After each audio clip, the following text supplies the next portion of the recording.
கல்யாணம் வரைக்கும் ஒல்லியாக தான் இருந்தேன், கல்யாணத்துக்கு அப்புறம் தான் குண்டாயிட்டேன்னு நிறைய பேர் சொல்லி கேள்விப்பட்டிருப்போம்.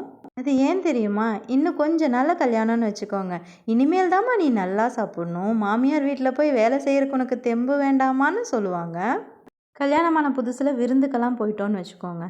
இனிமேல் தாம்மா நீ நல்லா சாப்பிடணும், நாளைக்கு குழந்தெல்லாம் பெற்றுக்கணுன்னா தெம்பு வேணும்ல அப்படின்னு சொல்லுவாங்க. ஒரு வழியாக ப்ரெக்னென்ட் ஆகிட்டோன்னு வச்சுக்கோங்க. இனிமேல் தாம்மா நீ நல்லா சாப்பிடணும், ஏன்னா 2 உயிராக இருக்க இல்லை, அதனால 2 ஆள் சாப்பாடை நீயே சாப்பிட்ணுன்னு சொல்லுவாங்க.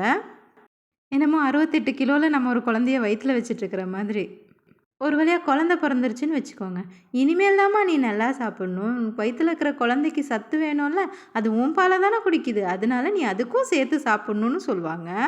இவங்க சொல்கிறப்பெல்லாம் நம்ம மரமண்டைக்கு உரைக்காது. நாளைக்கு குழந்த பிறந்து அது அம்மா நீ ரொம்ப குண்டா இருக்கேன்னு சொல்லும் பாருங்க, அப்போ தான் உரைக்கும். என்ன நான் சொல்கிறது சரிதானுங்களே? உங்கள் கருத்து என்னன்னு கமெண்ட்ஸில் சொல்லுங்கள்.